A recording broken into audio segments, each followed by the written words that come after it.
well, we saw on the Discord actually that you sustained a bit of an injury during the run. Yeah, I had a little bit of a tumble. Well, maybe not a tumble. I think a tumble implies that you roll a little bit. Yeah, I think a tumble's not so bad, but yours maybe looked quite bad.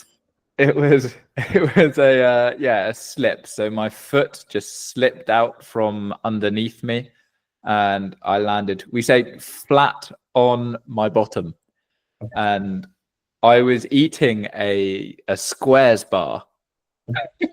And, so I was eating that, and I think as I fell backwards, I just stuck my arm up in the air to keep the squares bar from touching the mud, because it was very muddy. I didn't want it to go in the mud. And then somehow I just smacked my arm on the floor as I landed. And well, it hurt quite a lot, but it was fine. I thought, oh, I've just banged it and it'll be fine. And then my arm was covered in a lot of mud, so I had a long sleeve t-shirt on that was kind of like a compression one. And there was a lot of mud caked on, so I saw a little bit of blood, and I was like, oh, it'll be fine. And that was at about 10 a.m. I think 10 a.m. 10:30 a.m., something like that. And then it wasn't till 5:30 p.m. that I went to have a shower and looked at it, and there was basically just a chunk taken out of my arm. And if I moved it a little bit, if I moved the skin around it, I couldn't see. It was just blackness. It looked like a mini abyss into the unknown of my arm.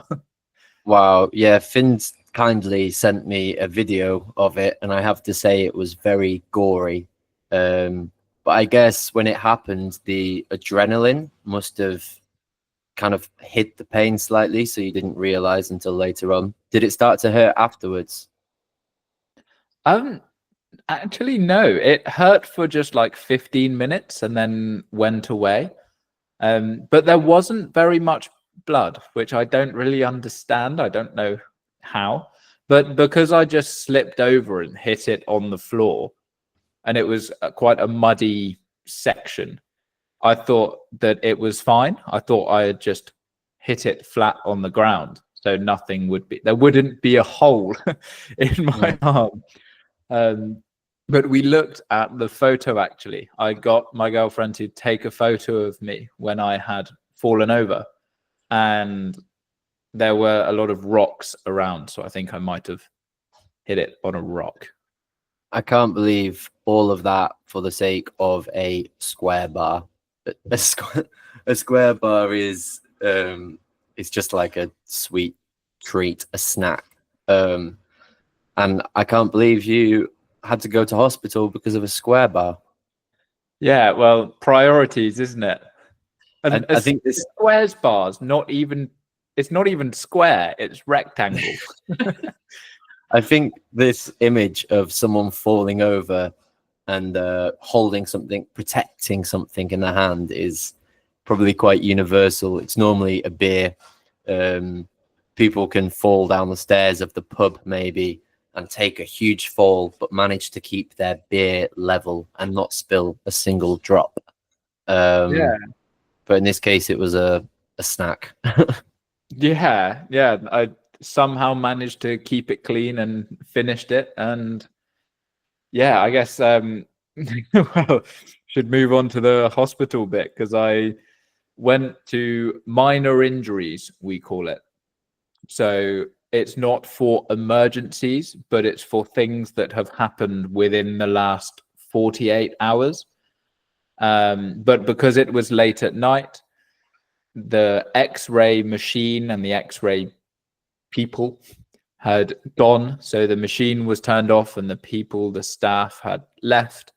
And the nurse that saw me said she wanted it X-rayed. and because it was so deep, she didn't have the equipment to be able to clean it out properly.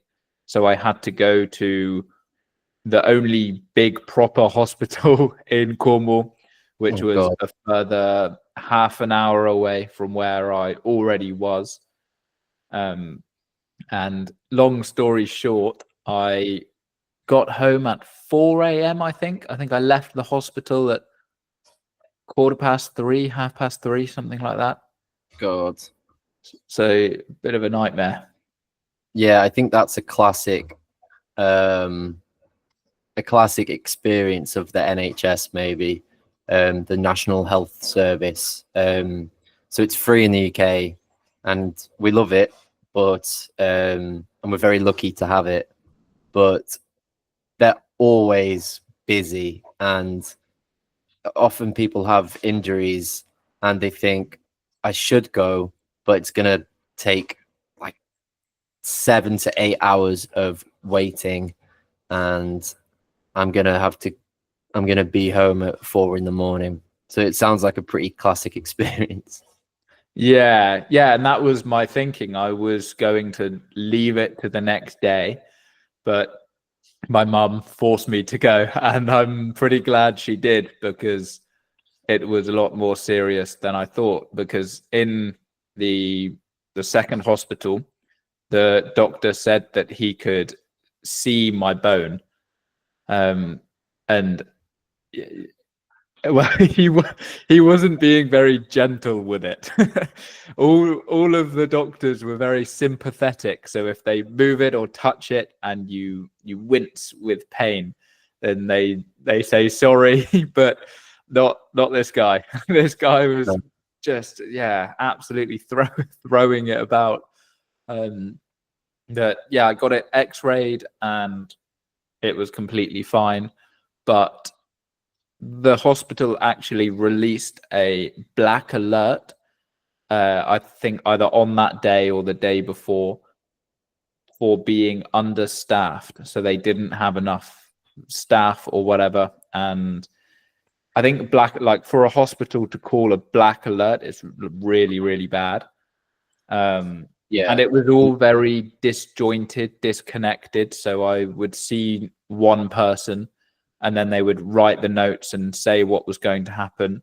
And then I spoke to 3 or 4 more people, and then they just had no idea. Like every time I went in, I had to re-explain everything and say like, oh, I've been here and they've said this. I just had it X-rayed, and like it was very disjointed, disconnected, and not the, I guess, high quality service you would obviously hope for, but it is something we have come to expect. Like you say, we expect to be there until 3 a.m., 4 a.m., and that's what happened.